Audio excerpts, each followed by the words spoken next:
katarungan, kalayaan, bigyang buhay sa ating bayan. Ito ang wastong daan sa halip na mag-alitan, pag-ibig ang namamagitan. Dapat natin ipagdiwang, ito ang inaasahan. Bukas na narito na sa ating mundo, sa bawat isa. Tila mga munting alon, ang mundo'y naabot sa pinag-iisa. Tulad ng sikat ng araw, dulot ay linaw sa lahat ng bagay. Ito ang pagkakaisa, hamon sa ating mundo. Kung ang bawat tao'y nagmamahal.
Yes, maayong hapon sa atong tanan, no? I hope everyone had a good lunch and a bit of rest, no? Some quality of rest. I hope everyone is ready for this afternoon's program. Magandang hapon and good afternoon po. I am Heidi and I'm from Davao, and right now it's raining here in Davao City. So I will be with you. And with me is my partner is Hi, good afternoon. good afternoon. Good afternoon, Heidi. Ako si Floro. I'm from Pasig, but I belong to the Focolare of Davao. Yeah. For how many months already, Floro? No, I started. here? I moved to Davao as my Focolare at the beginning of I think of September or October. Okay, so we'll have a short recap, no, what had happened this morning, no, highlighted in this morning's activity were the three fundamental cares, no? Care for the earth, care for humanity, and care for the new generation. We'll listen to the concrete initiatives taken to address these concerns. Despite the pandemic and its many restrictions, it is amazing to watch the efforts being done to reach out to the poor and the marginalized. We cannot just sit back and remain passive. Let's roll up our sleeves and do something, no? No matter how small it is, but for the common good. And this afternoon, we have prepared 8 topics, which we have chosen earlier on. And to start off, we have the 500-year celebration of Christianity with a topic Gifted to Give by Father Rolando or Rolly Garcia. The second one is Fratelli Tutti on social dialogue for a new culture and reciprocal gifts by Bishop Guillermo Afable, no? Our very own Archbishop of Vigos. The third topic will be mental health for the young and how to cope online studies, understanding the youth's vulnerabilities amidst adversities by Ms. Richella Gamal. And the fourth one, no, is mental health in general for adults, understanding the relationship between resilience and mental by Dr. Arlene Nang. Beautiful, no? These are the first 4 topics that you can select, no? Yes. The next another topic which is also equally beautiful, Heidi, is Laudato Yes. Si. This is a live talk by Father Jose Hunar de la Victoria. Mhm. And then another topic which is also very interesting is the new families and children.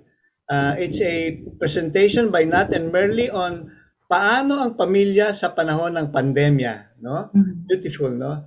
And then we have another topic which is also equally interesting. It's new humanity, no?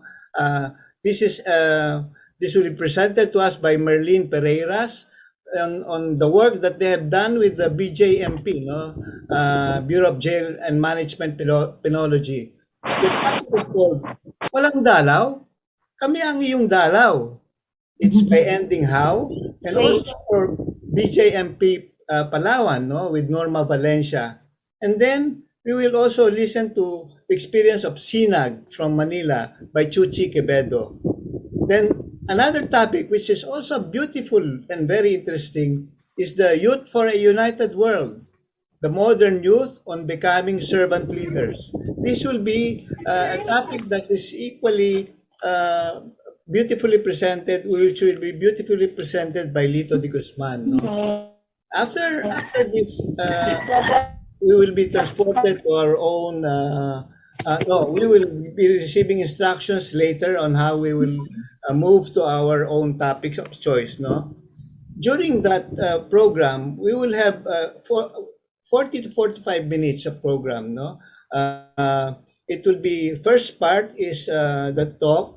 And the second part is the dialogue, no, Heidi? Yeah, that's right. No, there will be a 20-minute given, no, for the presentation, and a 15 minutes dialogue wherein our participants can give their impressions and for some Q&A, no.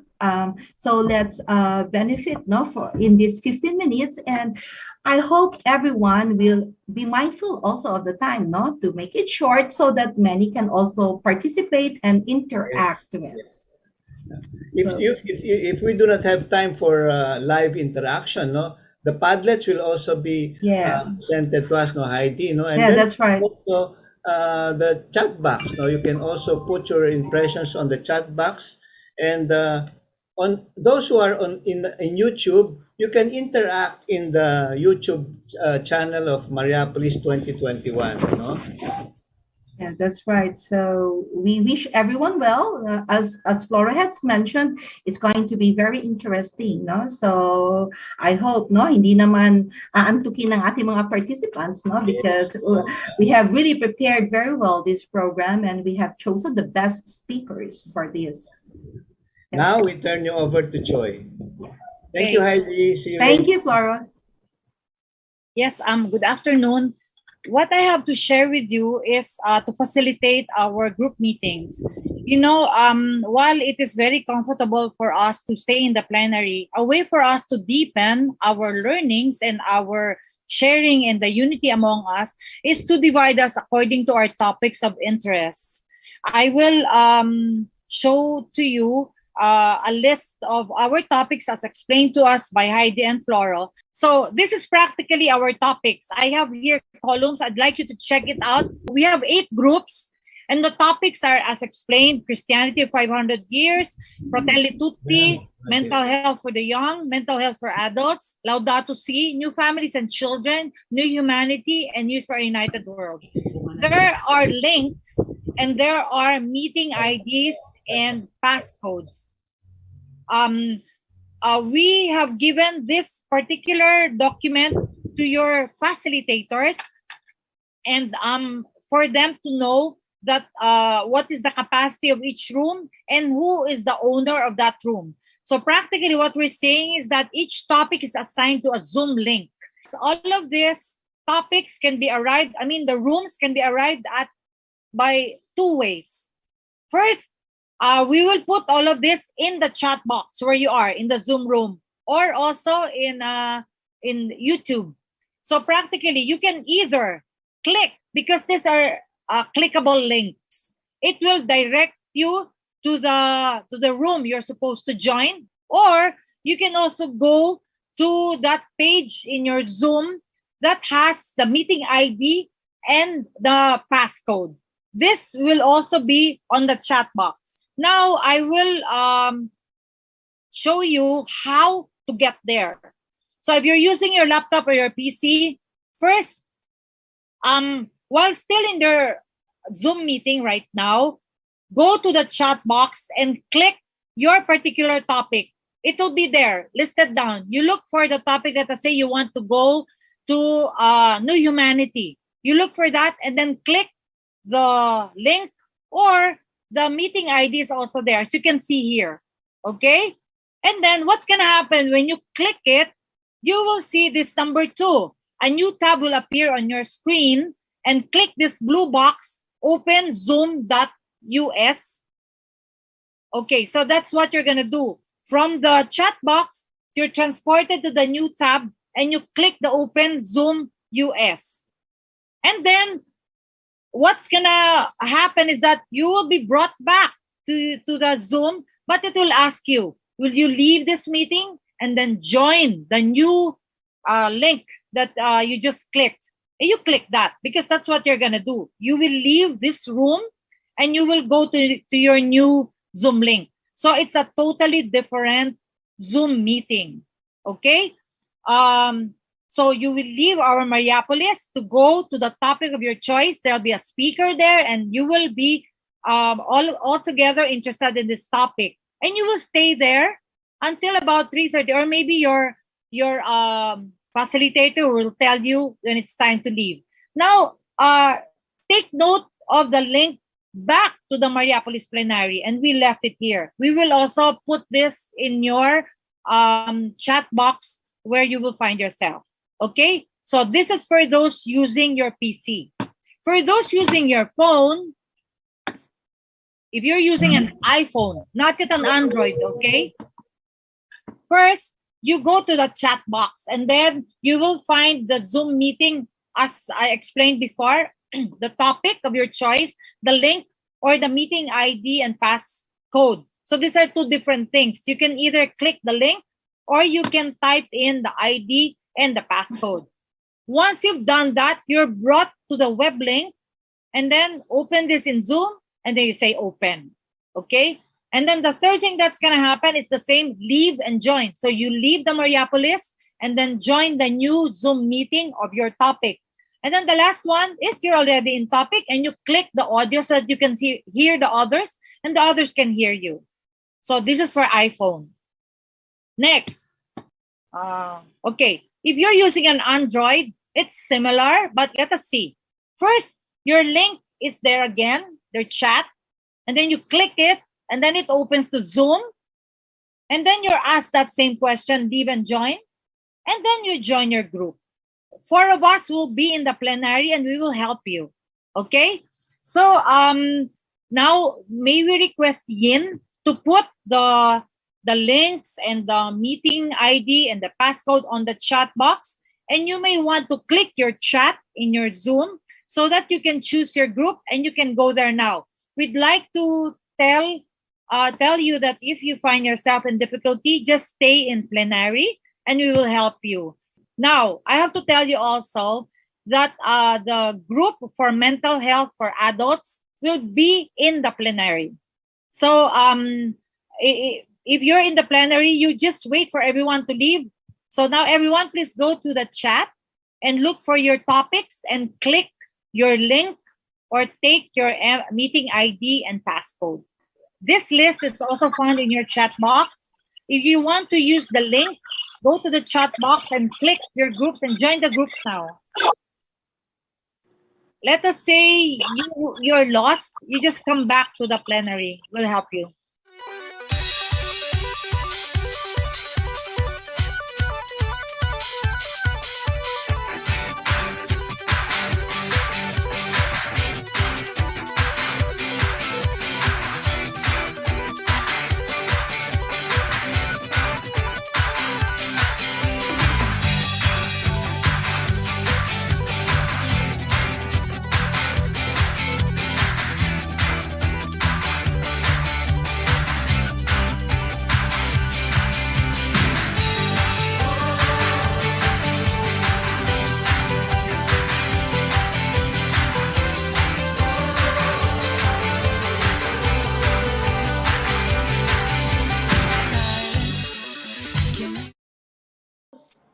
na-experience niyo din sa relatives ninyo, sa mga kids ninyo, na maraming mga bata, meron ding problem with mental health. That's why we have another breakout room for that. So because of problems that are being encountered with mental health, pati yung thinking, yung pag-iisip na apektuhan, our mood, behavior, okay, is also being affected. Now, minsan tinatanong, ano ba yung nagkukos ng mental health problems? So what are the factors that contribute to mental health problems? So we have the biological factors, kunyari yung genes, certain problems with brain chemistry. Below this or included in this would be the family history. No? Yung iba na merong mga relatives na merong mental health problems, be it depression or any psychotic condition, diba? It doesn't necessarily mean naman na you'll also have it. It's just that there is parang added risk to developing such a condition. Kaya lang, hindi lang naman ito yung nakaka-determine if you will be having mental health problems. There's also the other side na life experiences. Kunyari, naka-experience ba tayo ng trauma? Or are there abuses, physical, emotional abuse that have been encountered by a particular individual? So pareho to that would contribute to the possibility of a person developing mental health problems. So actually, the theory or the discussion about mental health, hindi ibig sabihin na pag mag-okay yung mental health mo, you're in the pink of health or you're a pink of mental health. It does not only mean that you do not have or there is non-appearance of mental health problems. It does not only mean being free from depression or anxiety or other psychological issues in life. By the way, anxiety is not something that when you encounter, ibig sabihin talagang tutuloy ka na sa depression. Everybody encounters anxiety. There is a certain level of normal anxiety. It's a protective mechanism that we have. So, okay lang na magkaroon tayo ng anxiety once in a while. Kasi parang pine-prepare tayo on what to do next, no? Yung next step natin to do in our day-to-day activities, for instance. So, hindi lang ang mental health, being healthy mentally, does not only mean being free from depression or anxiety, as I said earlier. It also means the presence of positive characteristics. So, ano ba to? It's, pwede nyo siguro i-tick, kung ano dito yung nararamdaman nyo din, di ba? Tingnan nyo kung to a certain extent you feel these characteristics. So, kunyari, there's a sense of satisfaction with what you're doing, with everyday activities. You have a great interest for living, and you have the ability to laugh and have fun, di ba? The ability to deal with stress and bounce back from hardships. Yung mga iba pang positive findings would be, parang there's, you're able to find the sense of meaning and purpose in both your activities and in the relationships that you have. You have the flexibility to learn new skills and adapt to change. Ibig sabihin, okay sa inyo yung after, dun sa mga nag-retire na, for instance, gusto nila, mayroon na namang silang ibang skill na matututunan or ibang activity that they will engage in. No?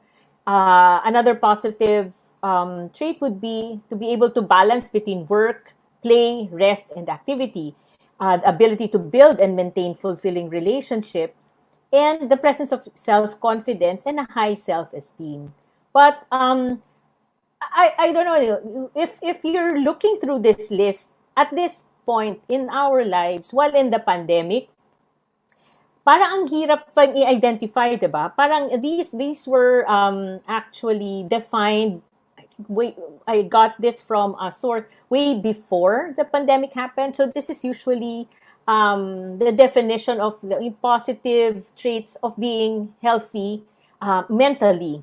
But now, parang ang hirap i-grasp because of what's happening. But let me remind you that the pandemic naman will end eventually, no?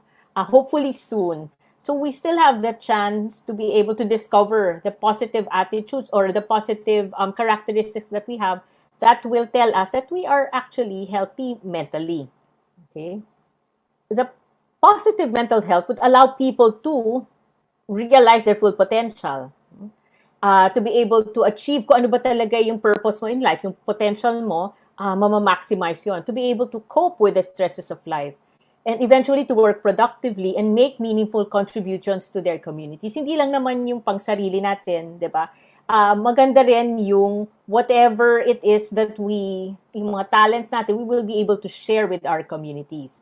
And there are certain ways to maintain this positive mental health attitude. And it includes connecting with others, identifying if we need help at a particular point, and getting professional help if we think we need it. Staying mentally positive in the sense that we have positive ideas, we pursue these positive ideas. Ang isa pa na pwedeng gawin, for especially if we feel down, is to really to get physically active, to exercise. Also to not focus on ourselves, but maybe focus on helping others.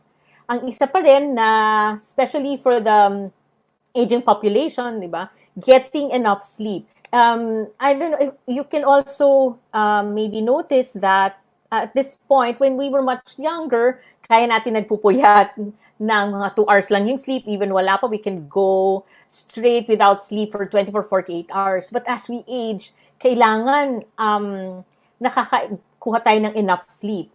And a dementia specialist, a friend of mine said, si Dr. Dominguez, mentioned that actually getting enough sleep prevents memory problems, helps to prevent memory problems. Because when we sleep, that's the time that the brain would get rid of all the abnormal proteins.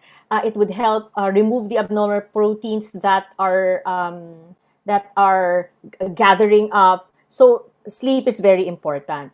And also, it's important to develop the right coping skills. So later I'll be able to tell you about these coping skills.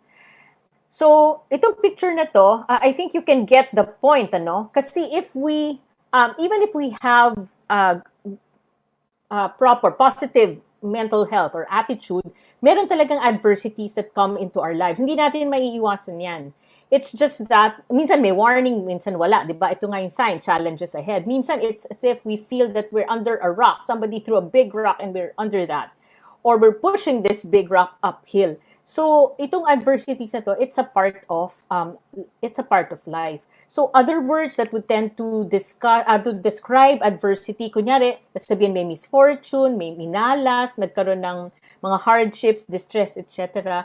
Ang isang example or some examples of life adversities would be substance addiction, for instance, family abuse, nagkaroon ng divorce, or nagkaroon ng death in the family, etc. So, iba-ibang tao, iba-iba yung examples ng adversities in their lives. Okay?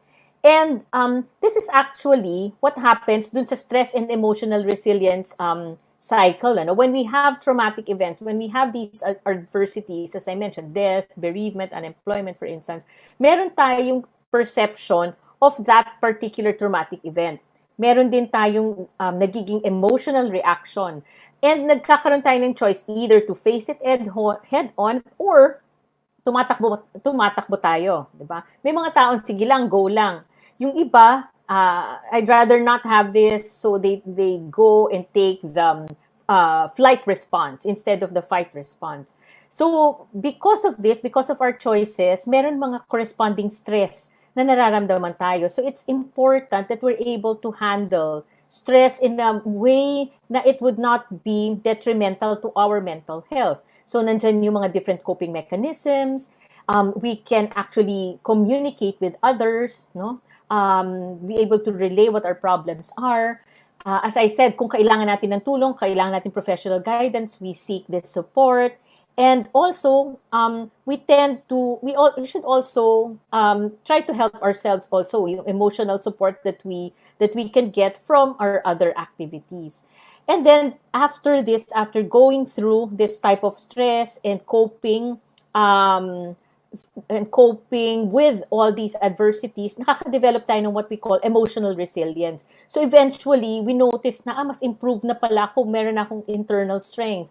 I have better adjustability. I have become flexible. So this is what happens in the resilience cycle. So when it comes to adversity, it's not actually something na we have to run away from. It's actually, ang sabi nga dito, dinescribe ng isang Prime Minister of Israel, you will never find a better sparring partner than adversity. Yung sparring partner, di ba sa boxing, pag nagpa-practice ka or even other sports, ito yung napapractice ka dun sa mga moves mo. So, adversity, it would be the best sparring partner for us, no? And because it is always and has always been a part of our lives. So, one approach at looking at this would be to look at it as a some sort of a look at the bright side of adversity. No? So when we have these hardships, we can actually have the choice to either become the victim or the victor of adverse conditions. So another thought that we might be able to utilize would be that we can ask the question, what am I to learn from the adversity? Diba? Ito ba ano yung makukuha ko dito? Hindi yung paano niya ako matatalo, paano ko ito ma-overcome, ano ba yung makukuha dito? Bakit ba nangyayari itong adversity na to? So adversity can actually be viewed as an opportunity to grow and further refine one's character and emotional stability. So when we are faced with adversity, we have to seek the added strength so that we can endure that particular difficult time. Below in this slide, you can see yung mga famous sayings ng some people who have spoken about adversity. So according to Albert Einstein, adversity introduces a person to him or herself. And with regards to faith naman, adversity shows us where we stand in our faith. No? And then, according to Henry Ford, when everything seems to be going against you, remember that the airplanes take off against the wind and not with it. So it's always that wind that goes against you, and then you take off from that. So that's maybe a good way of looking at adversity. And adversity teaches us things we cannot learn otherwise. It helps us to develop strength of character that comes in no other way. So when we're faced with adversity, we have to choose to be strong. We can become the victor, and in these times, and we choose to grow in character and wisdom when faced with adversities. And eventually, our experiences here would become a valuable resource to others, especially within your own circle of influence, who are in need of encouragement and added physical and emotional strength. Now, how we respond to adversity can actually be the highlight of the legacy that we leave for others, including our posterity. Now, we've spoken about mental health, we've spoken about adversity. Where now does resilience come in? Okay, so if we want to process adversity and to adapt to it and to face it, this is where resilience comes in. So it's adapting well in the face of adversity, trauma, tragedy, threats, or even significant sources of stress. So, for instance, yung stress in the family, mga relationship problems, health problems, workplace problems, financial stressors. So all of these, if we are able to adapt well, that's the definition actually of resilience, of being resilient. So resilience is an essential component of achieving a suitable level of mental health. It denotes the individual's ability to deal cleverly and skillfully with the different demands of life despite surrounding pressures and crises. Resilience helps the individual achieve psychosocial adjustment and stress management when life situations become more critical, and it's actually a key factor in communicating with life and coping with adversity. So, admittedly, iba-iba tayo ng level of resilience, no?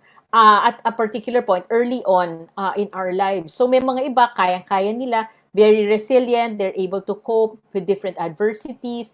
May iba naman, parang may konting discomfort, medyo nahihirapan cope, no, with the adversities. I hope yung initial difficulties natin connecting to the breakout room, you do not consider an adversity at this point, no? And it actually helps to be resilient, no? And sabi ko nga, even with others, even my folks who are trying to learn this new skill of being yung mga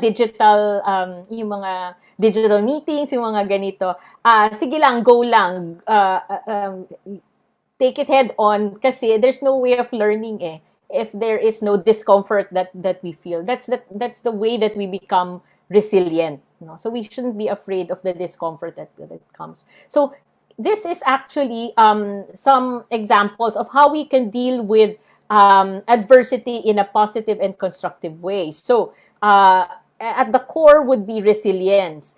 And around it, we can see that there's a way of coping by reframing the way we think. No? Hindi lang yung focus sa isang way of thinking. We reframe, we try to change our way of thinking so that we're better able to cope, no, with adversity. So that's part of resilience. And then maybe we can take a step back, for instance, to clarify the purpose and the meaning of what we're actually doing. Teka, pag magulo na, 'di ba, yung mga nangyayari, we take a step back, i-clarify mo natin ano ba talaga tong ginagawa ko, no? So that would give us a parang clearer picture of what's happening. We deepen our connectivities, especially with other people, no, around us. And then it helps to practice always practice the positivity, the attitude of positivity. I don't know if you've tried it. Pag yung tipong there's some anxiety-provoking incident that would come my way, when I choose to become negative about it and to deal with that, to deal with the anxiety that comes with that, nagsusnowball . yung adversity na yon, yung anxiety na yon. But if I think na hindi, kaya ko to, if the thought is positive and you're able to tell yourself na you'll be able to overcome this particular adversity, literally parang merong weight na lifted from my shoulders, no? And then the thoughts would come clearer. We're able to make better decisions. So we choose to be positive in our thoughts, and it somehow helps us also in overcoming these adversities. Yung mga moderate stress na nakasulat dito, yung mga stress na maiiwasan naman as much as possible, because we try to avoid, no? But stress in itself, there are stresses that we cannot avoid. So, at least dapat alamin natin kung ano yung hindi natin ma-avoid, at yung ma-avoid natin, i-avoid na natin para hindi makadagdag dun sa mga stress na hindi natin ma-avoid. So, we also try to manage our emotions, no? There are certain practices that we can engage in na counting maybe 1 to 10 if we're really angry, or we're becoming too anxious, no, to somehow lessen the level of anxiety that we're experiencing. So again, these are some traits that we can develop in order to further our development of resilience, no, optimism. We believe in ourselves, nakakayanin natin to. We will be willing to adapt, hindi sarado yung isip. When there are changes that are happening. So we try to be aware of our emotions, and we shouldn't forget our sense of humor, you know, despite all these adversities. So when we talk about resilience, no, you better able to cope with all these adversities. Merong 4 dimensions that are mentioned here. Actually, different lecturers would have several interpretations, but this one I chose because aside from the physical, emotional, mental, meron din yung spiritual.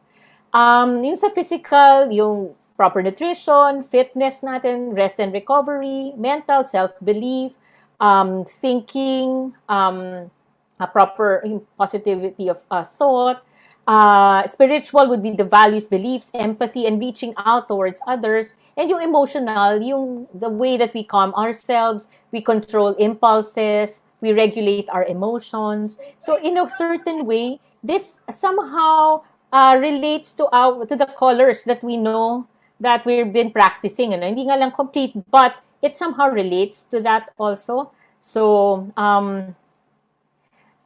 during the preparation of this talk, actually, I was asked also to discuss something about what's happening now.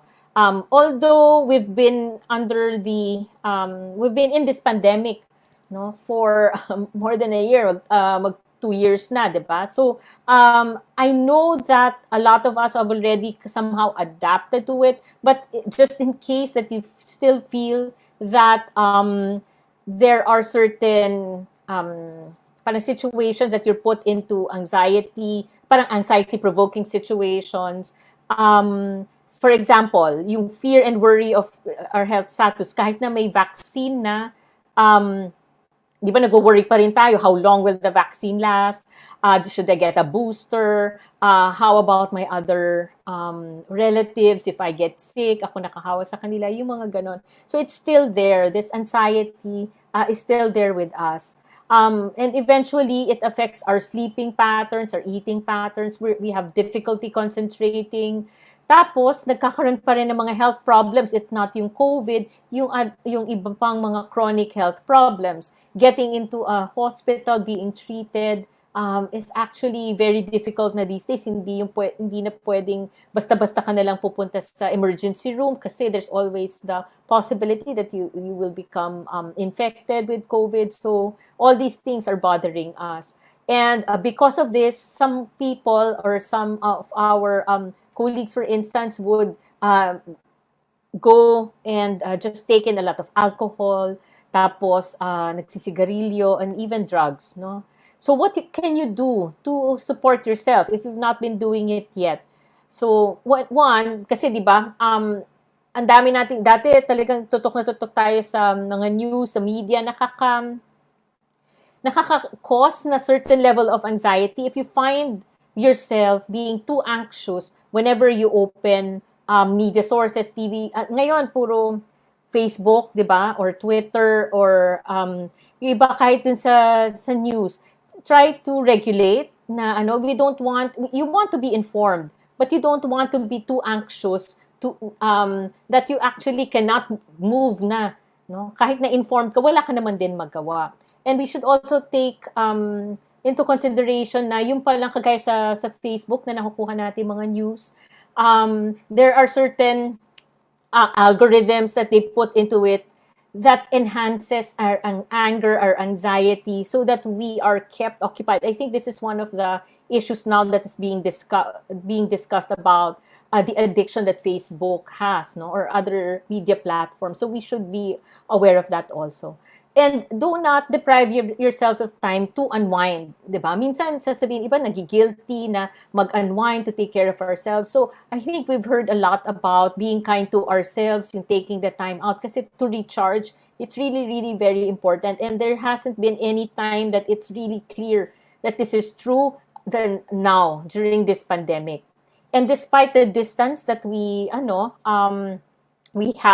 now we can't be really together face to face in one particular room right now, no, we should still be able to connect virtually to maintain healthy relationships, and just hold on and keep that positive thinking and hope that everything eventually will get better. So how do you take care of your well-being? Maganda to establish a particular routine. Aside from connecting with other people, we try to be as active as possible. We try to keep our mind stimulated. And aside from yung relaxation, you tap into your creative side, so that somehow, even if you're not doing parang ibang stressful work, at least yung creative side ninyo will be enhanced. So some things that you can do to be able to cope, no? Ito yung mga coping skills. I think you've heard about mindfulness. This is parang a tool for grounding yourself in the present moment. Kaya ako gusto to kasi nandito yung present moment eh. And it actually works whenever we try to focus. This is what Kiara told us, diba? To be in the present. And I found this really very helpful. Meditation, relaxation, grounding yourself to what you're supposed to do at that particular time. Meron din yung emotional awareness. For instance, you can do some journaling. You list things that will make you think positive thoughts. Meron din yung self-soothing, comforting yourself through the 5 senses, which I think I discussed before. When we're too anxious, we can distract naman ourselves with other things, or when we're very parang stressed with what we're doing, we can leave that for a while and then do other things that can distract us for a limited period of time, no, para ma-refocus lang ulit tayo. Or ito yung may sinasabi din silang opposite action, doing something the opposite of your impulses that are not healthy impulses, no, that consistent with a more positive emotion. Kunyari, merong looking at drawings or motivational statements that can somehow draw that positive thought into your mind. Okay? So ito lang, I think I put this down just to enumerate some of the physical things that you can do with regards to resilience and coping, but I'm not going to, I'll just keep this because of the time constraints. So just the key points that that I'd like to put forth here. It is important that we actually pay attention to our mental health. We should work towards building our positive mental health traits. Remember, it's not only the lack of anxiety and depression, it's developing our positive traits. Adversities can be seen as opportunities to grow, to refine our character, and to strengthen our emotional stability. And resilience is an important trait that can help us deal with adversity and to contribute to our overall positive mental health. So that's my last slide. Thank you very much. And I'll try to see if we can answer some questions if we have time. Thank you. We are now in the open forum of the question and answer. I have gathered 5 questions. The first question is, what is the difference between resilience and resiliency, and why it is important to mental health? Well, actually, it's just a matter of semantics. I think yung resilience and resiliency. So instead of saying resiliency, it's better to say resilience. And like what I mentioned earlier, it's important to achieve or to be able to be resilient enough so that we can have yung mental health can be addressed and we do not suffer from any mental health issues. But it takes time for some people to become resilient than others. It doesn't mean that if you're not resilient at the start, na wala ng pag-asa. There's always a way to develop resilience. And that one way of doing that is approaching or facing adversity head on. So I think that could be that would be my answer for that. There's another question, I think, in the chat box. Is it okay if I read it? Yes po. Okay.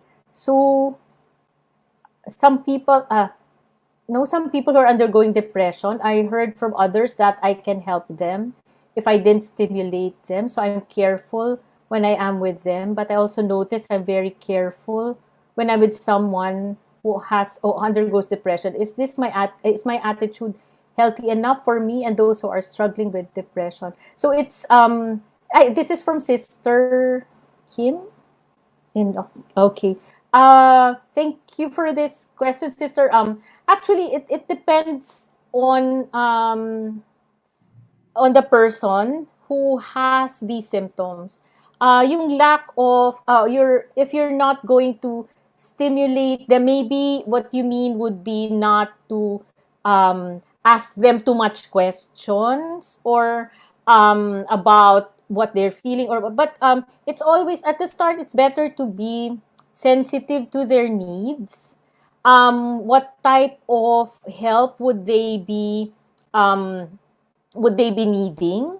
But it's always a good thing to approach and to ask them directly rather than to just let them, even if, for example, we know them to be people who do not want, who want to be alone. They do not want to be included in conversations. Diba? Parang there's always that bias that we have with some people who we know from the start before we realize that they're suffering from depression. So it's always good that when we realize that they seem to be suffering from depression, that we approach them and try to reach out to them. Kasi they might have a different response this time. And baka yung dati nilang nagre-reject sila ng company or conversations from other people is their way of parang coping. They don't want to be hurt, but eventually they might have realized na they actually need help and they're just waiting from the for others to reach out, to approach them. Is that the is that okay? Okay, thank you. Thank you po. The question is, from Sir Boy Capasio, can seeing Jesus in others improve my resilience? Actually, yes, because when what comes to my mind whenever we speak about seeing Jesus in the others, diba? We always try to see Jesus in other people, but there's a certain when we encounter a difficult person, we always remind ourselves to see the Jesus Jesus who resides in that person. So being able to do that would definitely help in improving our resilience, because we do not just respond to the person or the physical attribute of that person, but we go beyond what we are seeing, what that person is projecting. We see it might just be a front. So what we see is that Jesus that's within that person, and if we're able to do that, then it's not it's more supernatural that we can deal with them. So my answer is definitely it can help with improving resilience in that particular way. Shall we go through the chat box first? Or you have your No, questions yes. there? We can do that. Okay. So how would we assess that we are recovering from depression or generalized anxiety disorder? There's to be diagnosed with clinical depression or generalized anxiety disorder. There's always the criteria, kasi the clinical criteria that psychiatrists use. So if criteria have been met, then you will be diagnosed with depression and generalized anxiety disorder. But the depression or the low mood or the anxiety that everybody would feel once in a while does not equate immediately to clinical depression, a major depressive disorder, or a generalized anxiety disorder. So once somebody has been diagnosed and given treatment, and then the symptoms improve, then that's the time that we can say that they're recovering from depression, clinical depression, and generalized anxiety disorder. But if we self-diagnose, if we think that sometimes may mga meron online na tests, di ba, that we are sometimes inclined to take. Tapos sasabihin, oh, you're depressed or you have generalized anxiety disorder. Hindi laging tama yung answer doon. So yung iba na may misdirect sila na sasabihin, ay, depressed na ako, may clinical depression, and they feel worse. But there's a certain level of so hindi ibig sabihin na malungkot o kinakabahan or parang may anxiety ka na God na kaagad, general anxiety disorder or depression to. At pag na-lift na yung spirits mo, na nag-i-improve na. There's a criteria that needs to be met. What does it mean? There's another. What does it mean if I easily forget what happened previously? That is very bad for me. Is it resiliency? Well, actually, it's a form of a coping mechanism that you tend to doesn't mean it's resiliency. It's just a coping mechanism or a defense mechanism that we have when something bad or traumatic happened to us in the past, that the mind, as a way of protecting ourselves, would tend to block it off, to shut it off. So that's a defense mechanism that we have. But it's not actually being resilient. Because if you're resilient enough, you will be able to, it's better to confront that traumatic experience and to be able to process that correctly and to be able to accept that it happened and that you're not bound to that particular traumatic experience, and then you can move on. So going beyond that would be the definition of being resilient, rather than just parang escaping from it or blocking it. But if you can't remember, yun yung natural coping mechanism of our minds as a way to protect also ourselves if it's really, really traumatic. Elaborate further, the good effects of getting enough sleep to older persons and mental health.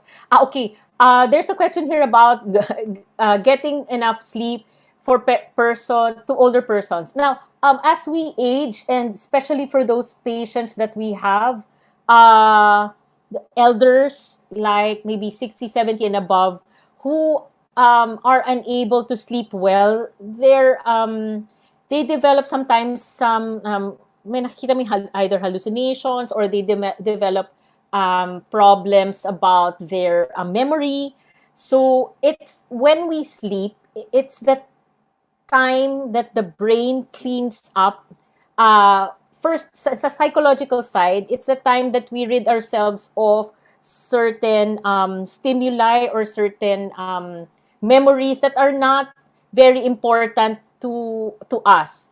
So, kung napapansin nyo, di ba, when you're sleeping and then you're able to, tapos nagdi-dream kayo, and that dreams appears to be disjointed na parang bakit hindi naman kakilala nung isa itong kaibigan ko, bakit magkasama sila, magkakilala sila. So parang doesn't make any sense. So somehow it just goes into our conscious self, and they're somehow connected because it happens to be that the brain is rearranging all these thoughts and getting rid of the unimportant ones. So another thing is that the bad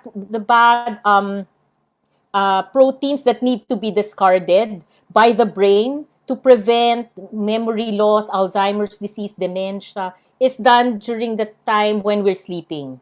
So that's a biological explanation for that. So it's best that if we're not doing anything naman, yung mga alam ko maraming na sa Korean drama, nagkakaroon ng mga sunod-sunod na pinapanood na napupuyat. I-timing nyo na lang po. Basically, that's the biological explanation for that. What would be the best approach to help someone who doesn't want to be helped before it's too, this is actually very difficult also for, I think we're talking about depression here. Yung patients with anxiety kasi, they want to be helped. They don't want to be anxious. Yung patients, some people who are depressed and who do not realize it, that they need help, they actually, baka hindi kasi to yung it depends, is it, they don't want to be helped because they think they have no mental health problem. Baka naman hindi lang depression, baka there's another type of maybe a personality disorder that's really, really very difficult to treat. Or may iba kasi na kailangan din na ituloy-tuloy mo silang balik-balikan, not to give up on them, but wag tayo magagalit naman din sa kanila at wag natin silang iiwan if they continuously refuse help in that particular way. Eventually, I think they will realize that yung consistency ng presence natin doon, and then if they see that we're always trying to help them, then maybe they will be at least yung mga may insight, most likely they will accept that they actually needed help. They need help, and then they would allow themselves to be helped by you. So, wag lang pong mag-give up. Ganun na, let's find ways. If not tayo, baka may other people who will be able to help them better. Just want to ask if a person who sees himself crying every time he had been left alone. Who sees himself crying every time he had been left. How can we? They cry every time they are left alone. So, naiiyak po siya. Parang ayaw niyang maiwan na mag-isa lang siya. So, meron siyang fear, I think. So, it's bet if I got the question right, pwede nating tanungin bakit, ano yung fear niya? Bakit lagi siyang natatakot? O bakit siya lagi umiiyak? Ano yung need? So, maybe, it's best talaga to establish a rapport, the connection, to ask what actually is the problem. At first, minsan hindi nila sasabihin kaagad. Pero maybe the second, the third conversation, they will be able to open up. It's just that we should not judge at first pa lang. Diba? We try to be open. Kahit na yung gustong-gusto na natin sabihin na ito, wala na itong pag-asa or something. There's always that certain glimmer of hope that we will be able to reach out to them, and they will be willing to be helped. Okay. Thank you for your questions. Thank you, Doc Ardeen.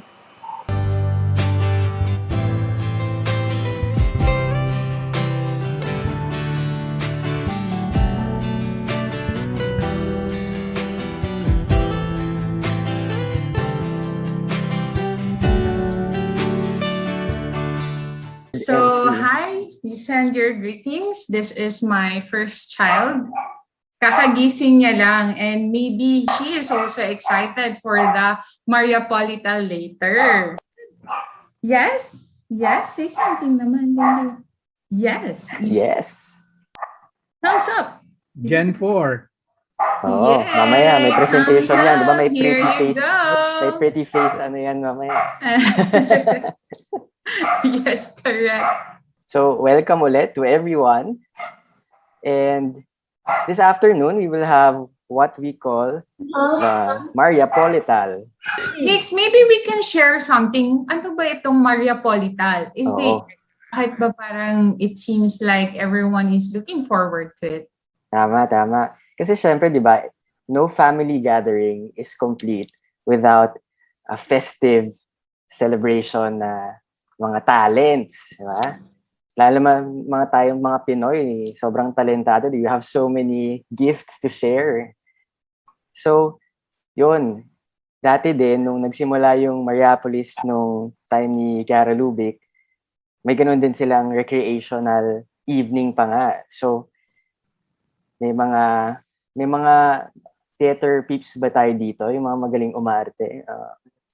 Yeah, sure ako dyan, Nix. Meron talaga tayong mga ganung talent. Philippines pa. I mean, we are a melting pot of talents. Exactly. So, also this afternoon, we have talagang a showcase ba of talents from all over the Philippines. Tapos, tadaanan natin sa isa-isa. We've had individuals, groups, even yung entire regions. Kunwari, yung region mo, Alani, di ba sa Mindanao, makikita din tayo. Sa Davao region, yes. Oo. We have IP people that really presents well, that so enculturated ba with their roots. Also, let's take this time na we can celebrate one another and recognize what we've been doing na each one of us here is a gift for the other. Kaya, it will help us din na siguro be motivated to love even more, diba? To put into practice what we learned dun sa Mariapolis through these mga presentations din. Okay? So, ano bang meron tayo in store, Lan? First, we have this a presentation from Tagaytay or from Mariapolis Pacha, no? That we can really see the interaction of the young, and once young, hindi ko na sabihin, alam mo na yon. Kasi titas and titos and lolos and lolas. Yeah, exactly, Nick. You cannot really identify now who are the young ones or who are the ones young kasi very talaga sila, very energetic and passionate when they dance. Tama. Also this from Sigma, right? Meron din tayo from the community of Sigma in Capiz. Meron silang isang dance prepared for us, which is like an expression of gratitude during the time of harvest, no? Yan. Something to look so forward parang to. it's an expression of bounty, diba? Thanksgiving for the gift of harvest. And also there is this presentation from Davao region, which really depicts somehow a means of building bridges to different communities in Davao regions.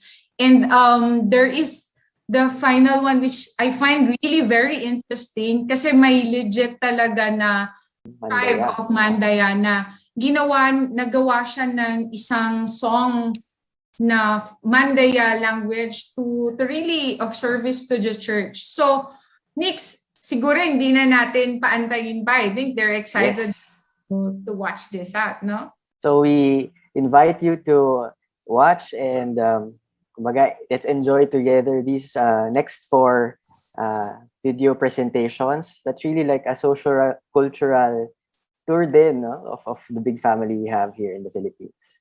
Okay, so take it away. Welcome to Mariapolis. We are very happy that you are part of our family, where the only law is mutual love and charity.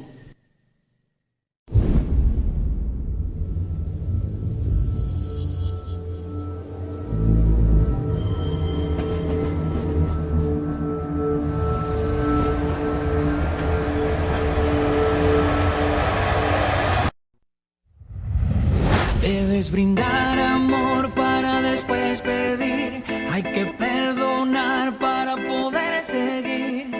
Recuerda que tenemos solo un viaje de ida y hay que darle gracias siempre a la vida, a la vida, a la vida, a la vida. Oye, abre tus ojos, mira hacia arriba, disfruta las cosas buenas que tiene la vida. Abre tus ojos, mira hacia arriba, disfruta las cosas buenas que tiene la vida.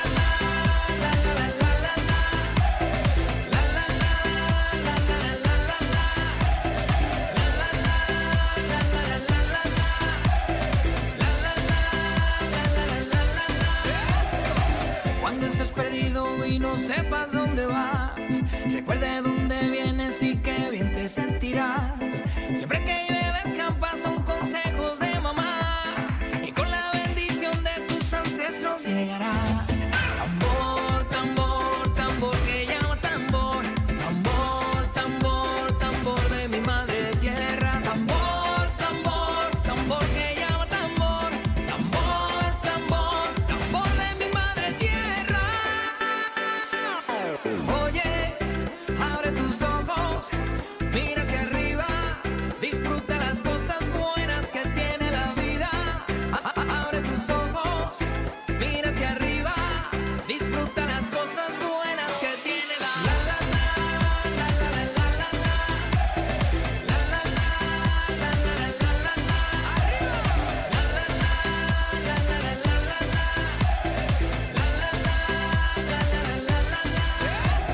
Caer es permitido y levantarse es obligado.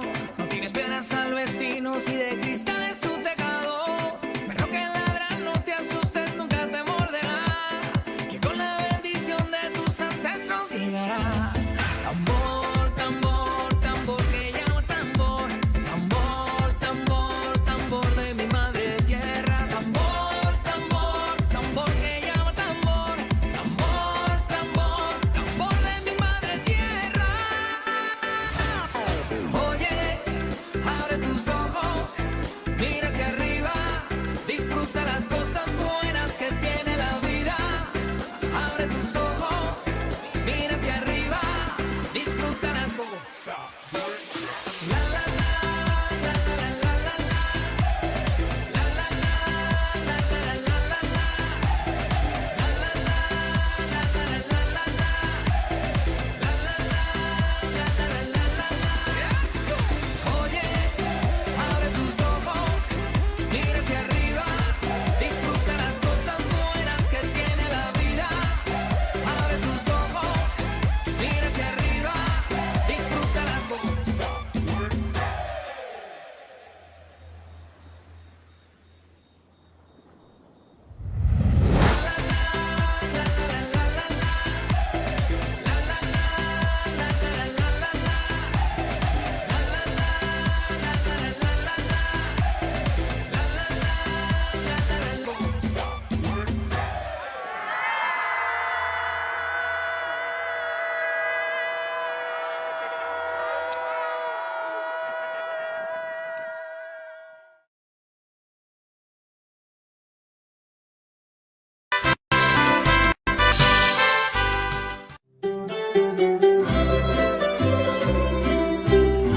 Farming is a main industry in the province of Capiz. After the harvest, farmers and merrymakers celebrate the occasion by dancing kabatingan, an imitation of the movement of the rice plant from the time it was planted until it is ready for the harvest.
Mindanao, Mindanao,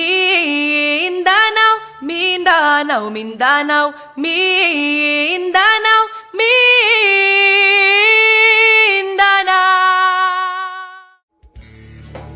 Mindanao is known as the Land of Promise because of its rich biodiversity and natural resources.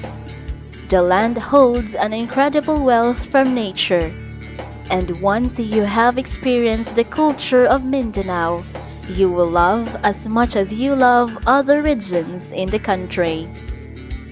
But to really see its beauty, one must experience the Mindanao culture brimming with full of life and vivid colors.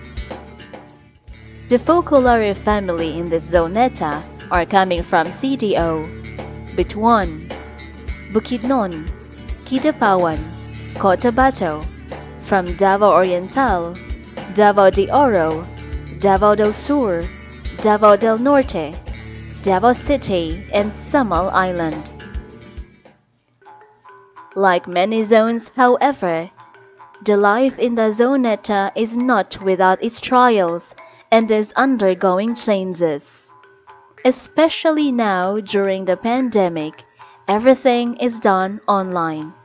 But it was an opportunity to love Jesus crucified, intensify our love for one another, entrust to God everything, and live only the present moment as we need to continue sharing the ideal to all.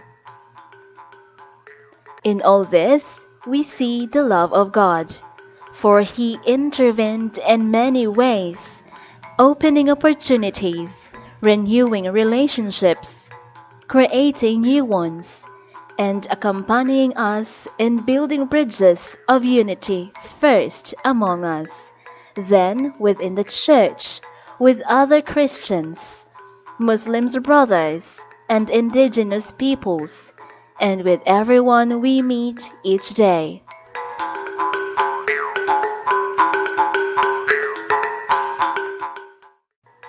It was as if the Eternal Father impels us to come together and be one regardless of age and vocation in going out, and certain that it is the will of God for us to work together as one family.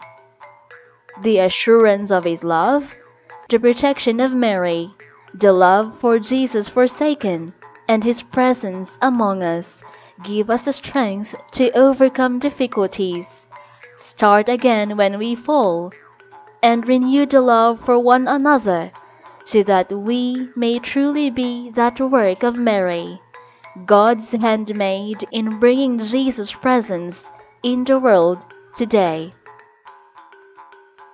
There are two gifts of Mary that characterizes the community of the Zoneta: the presence of young people and the Focolare's closeness to bishops, priests, and religious nuns. One could easily notice this during Mariapolises and big gatherings.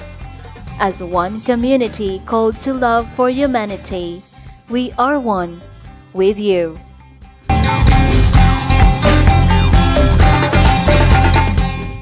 Sayaw, sayaw, sumasayaw ang langit, kay raming dahilan upang magdiwang. Tayo ay pinag-isa ng langit, lupa, kalikasan at kultura.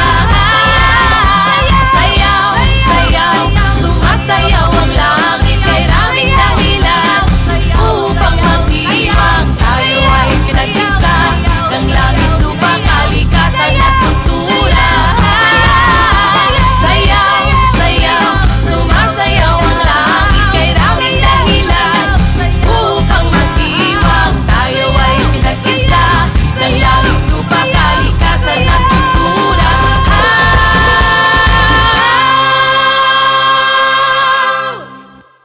Galing! Sobrang talented ng mga Mariapolites natin, Nix, all over. Sobra, oh. Yun. I think yung iba sa kanila nandito din sa Zoom natin, di ba? Maybe we could recognize them pa naman. Nakita ko dito, yung mga Jen ng Tagaytay. Nandiyan ba kayo? Shout out naman. Hindi lang yung mga Gen. Oh. Pati yung mga titos and titas na sumayaw, bigay todo. Or pa-raise hand naman dyan. Yun. Oo. Yes. And do Sobrang some ganda. naman para we can recognize you. Yep. Tapos meron din nung yung sa kabatingan choreography from Sigma. Nanalo daw sila lan ng Oo nga daw. champion. Wow, amazing. Anong competition ba yan? Cultural dance? Na-mention kanina sa chat kung yan nung contest. Ayun. Yes po, it's a cultural dance. Oh, Yes, there you go. Great. Pa-highlight Congratulations. naman Oo nga. Sino yun? Para ma-recognize natin. Ciao. Kellen. Ayun. There you go.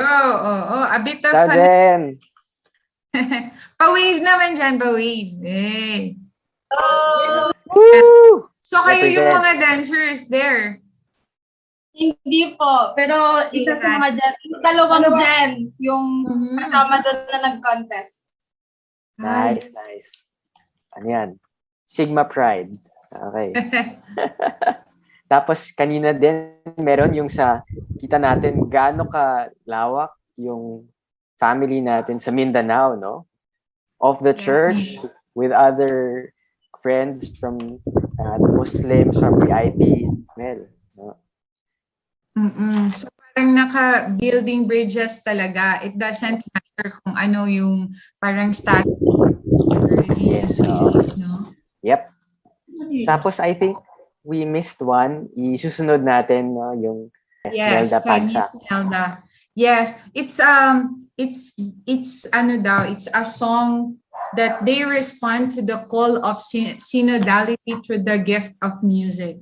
So parang it's like realizing that the Holy Spirit can speak through anyone to help us walk forward together on our journey as people of God. So parang journeying together. Yun daw yung meaning nun. Nax. Makikita natin yan later. Kita natin yung sa liturgical music. Ganda, ganda. Tapos, isama na rin natin lang yung next group of videos that we will see. So, ngayon, we'll also get a chance to get to know some individuals or families natin sa community. May mga musical number tayo. So, these are vocal and instrumental renditions. So, first, meron tayong violin solo by Julius Tadeo of the community of Tacloban, who will be performing My Only Good. I don't know kung nandito si Julius, pero he will serenade us with his violin number.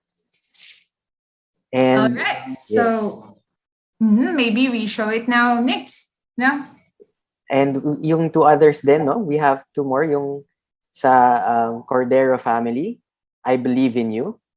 Yeah, and the Buksan by Banjo Bidol, no? Community Exactly. of Tacloban. Okay, so let's see them now.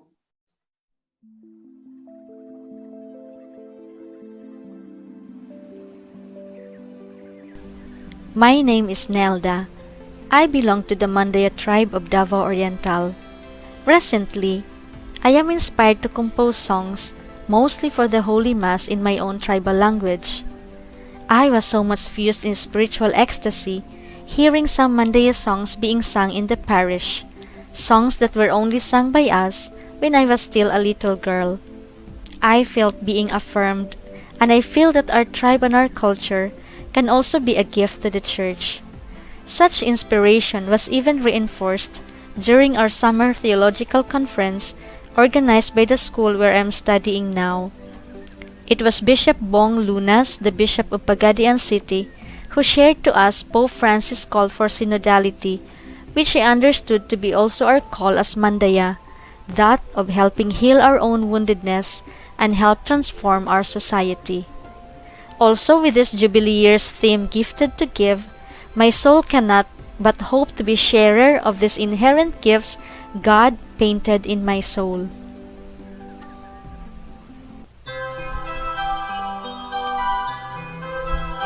Kami nayaga kamamuka doon, siningantaw ni magpabaya, antak galo malibok, yaning kalay na tagay na. Lugsad sining piagtalim pungunan, magbabayasang tiwayan. Ti pupuwa kami ng kadayudo mo, may ning babaloy ng dawot na paguma. Lugsad sining piagtalim pungunan, magbabayasang tiwayan. Ti pupuwa kami ng kadayudo mo, may nang babaloy ng dawot na paguma. Pakasog po na sang kalimu, gawid din ang kalandong mo, galupan linangaw niyang indo mo.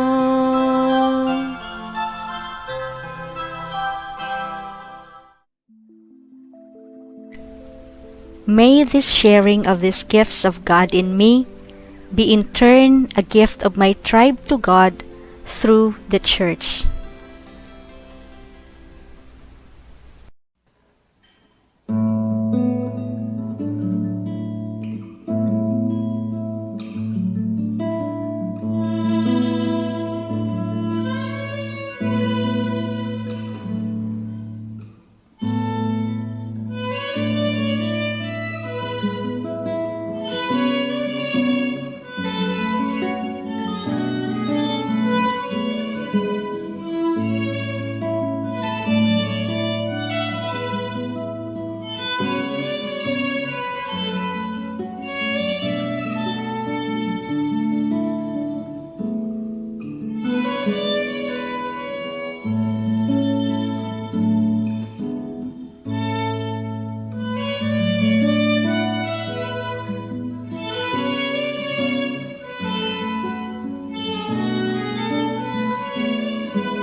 steal away my song, and the world forgot to turn. Still, I believe in you. I believe in you, for I find you within me. I believe in you, and I know now I found you are love.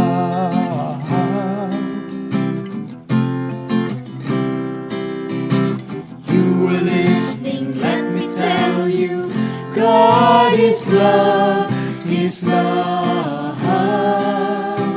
You were weeping, let me tell you, God is love, is love. You will struggle, let me tell you, God is love, is love.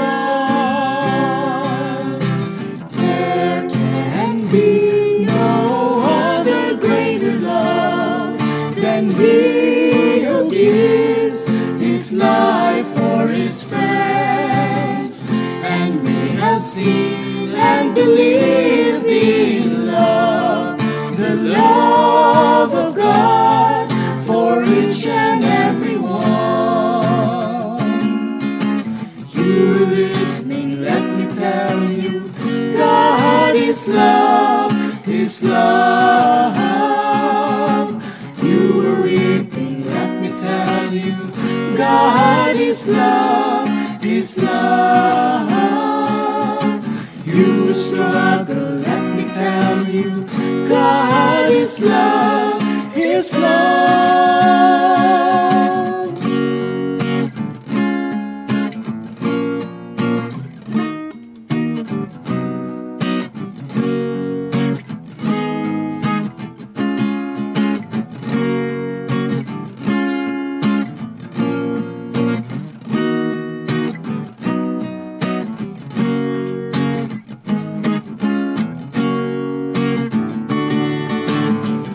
Listening, let me tell you, God is love, is love.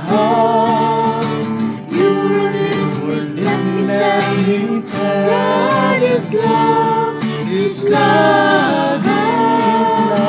You were listening, let me tell you, God is love, God is love.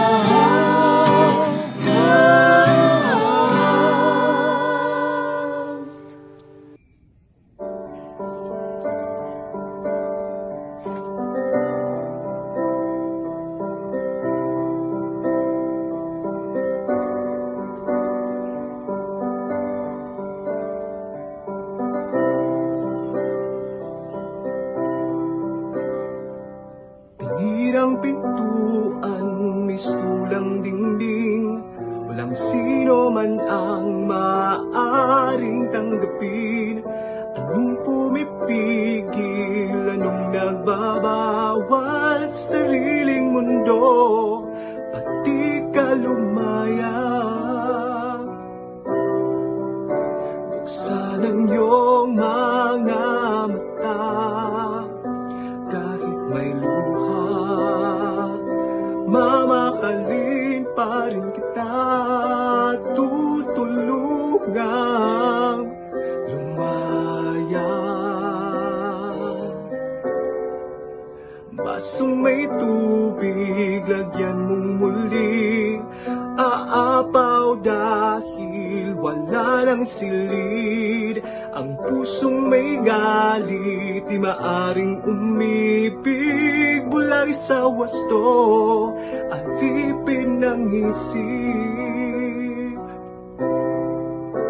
Buksan ang iyong mga mata, kahit may luha, mamahali pa rin kita, tutulungang lumaya.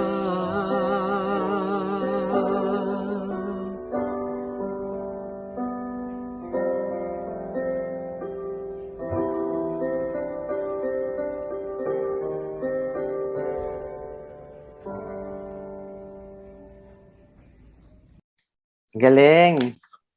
Another set that's really moving, di ba? Uplifting, Lani. Yes. Tapos parang you're while I was watching them, it makes you feel so thankful, no, of our life na until now nandito pa rin tayo. Parang very reflective siya on my end, no. So and very overwhelming yung talent talaga ng mga members dito sa Mariapolis. No? Yeah. So maraming salamat kina Banjo and Julius and the Cordero family. Nandito sila, di ba? Maybe we Feli, could highlight. Angel, and the kids, si Jerwin and si Franz and Eloise. Are you here? Spotlight ba natin? Ayun. Ayan. There you go. Say hi. Yeah. Hi everyone. Ako lang nandito. Ako lang Ang nandito. ganda. It's okay. Ako nagpapasalitate sa mga kids. Wow. Galing, galing. Salamat ulit sa family nyo, Franz. Yes. Oo. Okay. And also, yung napakinggan natin yung Mandaya language na kanta, di ba? Ganda kanina. Okay. So, we have our last set for the Mariapolital. At syempre, hindi pa huhuli. Kasi kailangan, magpakitang gilas naman yung new generations natin. Our present and future. Yes, kasi nandun yung life eh. Sila yung receiver ng torch na magpapatuloy talaga kung ano yung nasimula ni Gara. Oo. May tanong ako, Lani. Nagawa mo na ba yung TikTok challenge ng Grace Kelly? Gusto kong i-try yun actually. Kasi very interesting, di ba? So may... So, ikaw ba, Alex, na-try mo na ba yun? Hindi pa eh. Parang tatama dun sa naiipit yung vocal cords ko. Pero yung vocal cords natin dyan, kaya pa ba? Or naghihingalo? Eto si Anita, yung magbibigay, yung kumanta nung naka-excel talaga, nagpakitang gila sa TikTok challenge. Yung ating Gen 3, she'll show us how it's done. Okay. Alright, so ilulook forward natin yan, Shanique.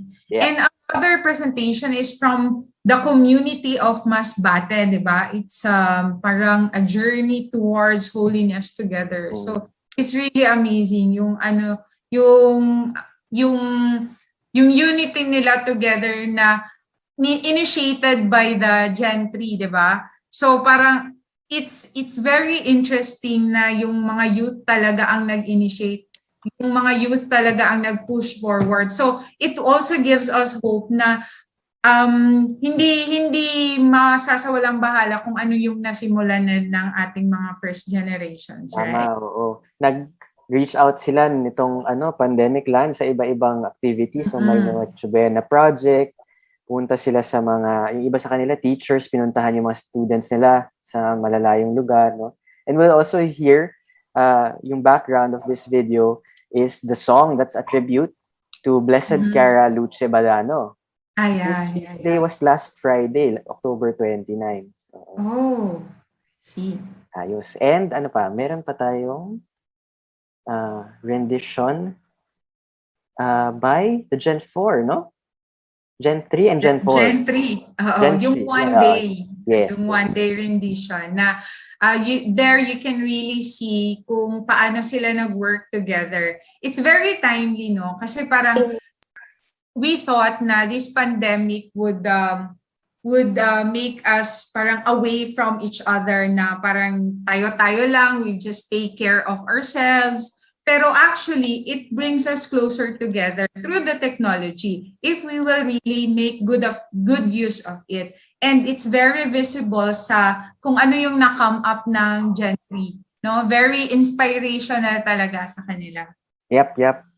So we'll see their chorus later on. And last but not least, of course, our youngest generation, the Gen 4. And some of them would also share their experience, diba? Yung personal experience nila. Super cute, very innocent. Yung typical na parang makakrush yung heart mo. Ako kasi mother na ako eh. Parang all the Hi naman dyan sa mga Gen 4. Oh, nakita ko yung BP sa Oh, Blue nagwe-wave House. sila eh. They feel they are that, no? Oo, I can see them reacting. Shout out sa kanila dyan. Okay. So, without further ado, let's see their presentation. I could be brown, I could be blue, I could be violet skies, I can be hurtful, I can be purple, I can be anything you like.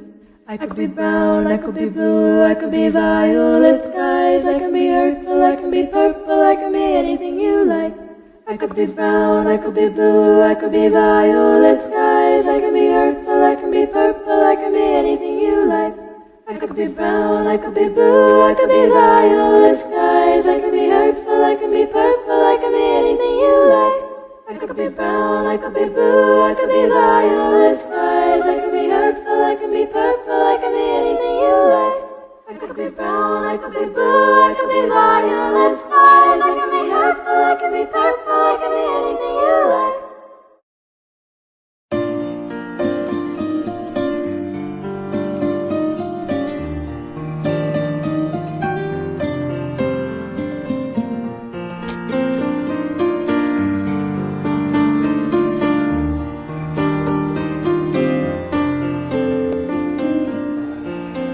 Moments of love spelled out her life. Her icons of faith simply grew with time. Her open smile, her pure heart, this luminous masterpiece of love. And all she did was give it all up in the darkness of the night. And all he did was turn a world of pain and bring in light. She looked up high, a light shone in her eyes, as priceless as a dime. She was told me the smile.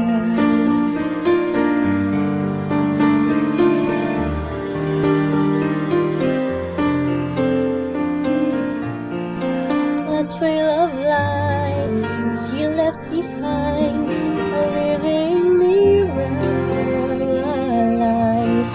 Her calm ways and all of her days, serene and free, shone a brilliant way.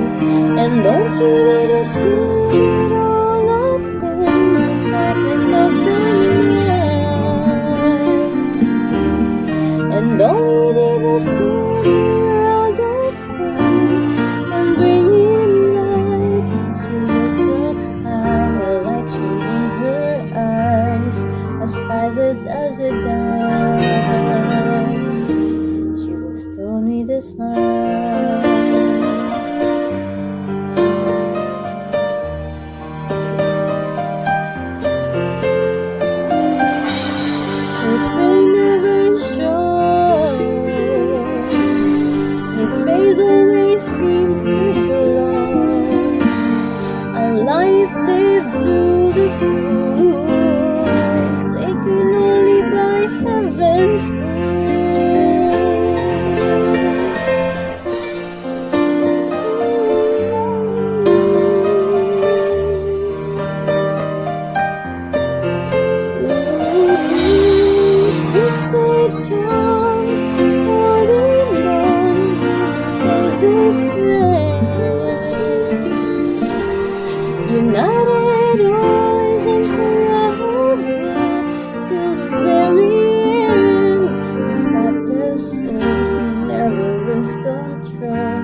I thank God I'm breathing. Then I pray, don't take me soon, 'cause I am here for a reason. Sometimes in my tears I drown, but I never let it get me down.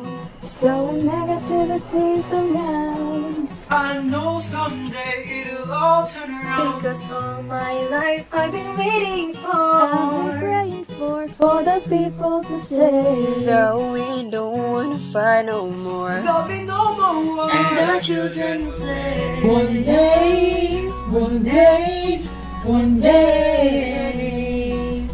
One day, one day, one day. It's not about win or lose, 'cause we all lose when they feed on the souls of the innocent. Blood drenched baby. Keep on moving though the waters stay raging.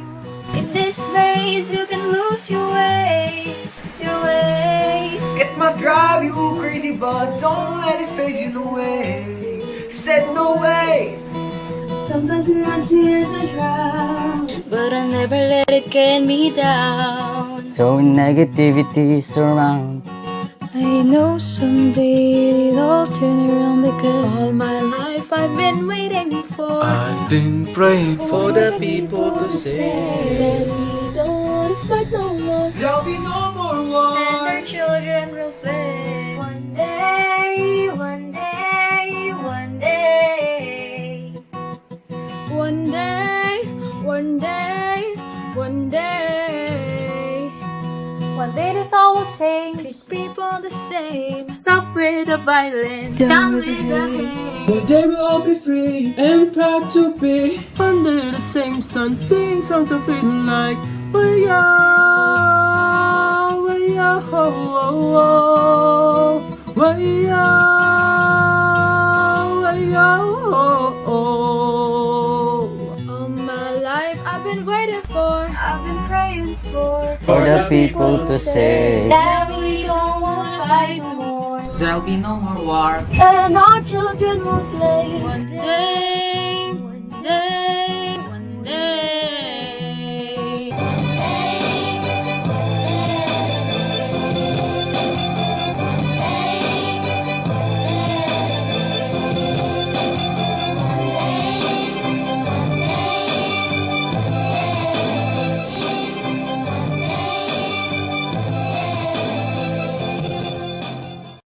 Ako si Ninya Monteverde, taga Halimi, Mabolo, Cebu City. 7 years old na ko, mauni akong i-share. Naghigda-higda ko sa amua, nagtanaw ko og cellphone. Kitawag ko sa akong mama, nanak mama, Inday, ali sa anak ko sa akong mama. Bahala ka, oy. Mauto, naama si Papa Jesus sa akong heart. Barog day ko dali-dali na nagakos ko sa akong mama, nanak ko sa akong mama. Sorry ma, sa ganito mong gisugo. Ako si Clyde, taga Sibon dya.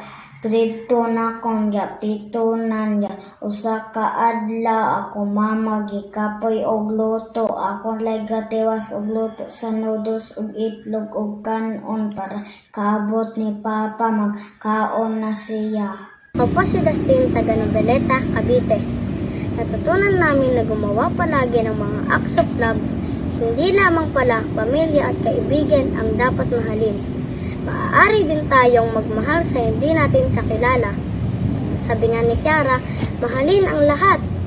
Kaya noong bumagyo at bumaha last year, buwan ng November, ay dala kami ni Ate Katrina ko ng mga damit namin kina Ate Nini. Alam namin kasi na nag-iipon siya ng maaaring padala sa mga biktima ng bagyo sa norte. Tinatnan namin siya na nag-aayos ng mga gamit sa kahon. Nilapag namin ang dala namin kasama ang iba pang mga damit. Natuwa si Ate Nini sa aming ginawa. Ang saya-saya pala ng pakiramdam na nakapagmahal kahit sa hindi ko pa nakikilala.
you go. Ang gagaling. Nakakatuwa yung mechanics, no? Parang ang sarap bumalik pagkabata ba? They deserve a very big round of applause. Talaga. Yes, a round of applause naman dyan, Sa lahat. everyone. Grabe yung talents, no? Umaapaw. Sobrang big thank you sa mga bata, sa mga teens, sa ating youth, and lahat ng mga behind the scenes, di ba? Let them be who they are, be the Jesus, the hands of and hearts of Jesus na napakita nila. So salamat sa lahat ng parents, ates, kuyas, yung community. Thank you. Ganda. Maraming salamat. And I hope it was a moment of family, no? This Yes, it's really a festivity of talents, no? Together with your entire family. Yes. And so, yeah. We thank everyone. And ngayon, we turn over. Hindi pa tayo tapos, ha? Second day pa lang tayo ng... My conclusion pa tayo. We call on Floro and Heidi to enclose this program. Yes, so please take the floor. Yeah, thank you, Nico and Lani. It has been a very full afternoon for all of us, no? Now we have come to the end of the second day of our Mariapolis. But yeah, tomorrow we will meet, no, for the culmination, no? And what can I say, no? It has been an afternoon well spent, Floro, don't you think? Yes. No, it was a full day, no? Yeah, full day, no? And enlightening for all of us. And I can truly thank God, no, immensely for His great love, no? For this grace, no? It's really a big grace being here in the Mariapolis. Enough, no, for this. And of course, no, we have to thank all those who actively participated, no, in our groupings, no, and thank also the Holy Spirit, no, for having guided our technical people, no, the grouping has been a success, and of course, with much gratitude, no, we also thank our speakers, no, for their time, their inputs, their insights, and collective experiences, no, who shared during the groupings, and all of them are all enriching and encouraging. Okay, so yes, Floro, I can tell, no, because I can only speak for one group because I joined the 500 years of Christianity, and there, Father Rolly, no, made me appreciate more, no, my Catholic faith, no. So thank you for that very good presentation, no. And yes, no, the Mariapolital, no. Hindi na matutuloy, no? But you know, in the Focolare we have a pool of talents, no.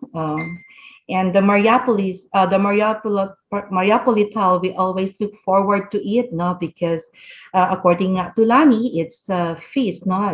There's really a family atmosphere.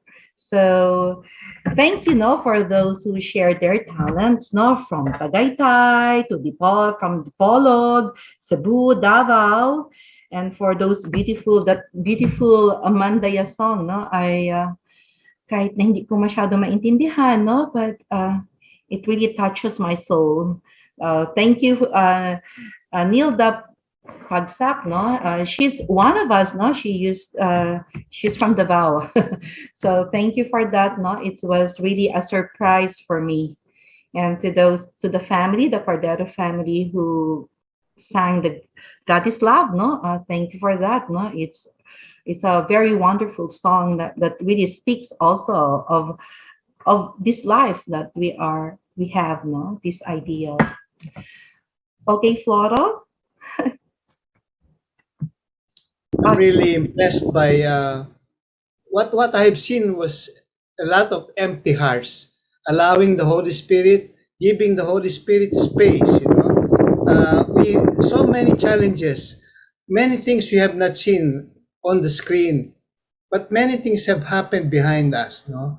But this is only because each one was ready to give themselves, burn themselves in the fire of Jesus in the midst, no? This fireplace of Jesus in the midst makes things possible, no? And this is really see. You can see, we have seen plenty of empty hearts, allowing the Holy Spirit to fill these hearts with wisdom, no?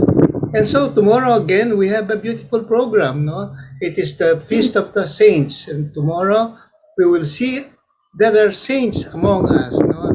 And this is a program that will be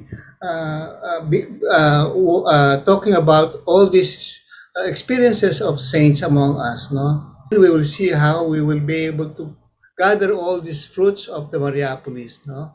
Because it does not end here. The Mariapolis doesn't end tomorrow. Ends physically. The Zoom meetings will end, but our life goes ahead, no? And for this, we thank Kiara, we thank Jesus in the midst. Thank you to all. Thank you to everyone. Thank you.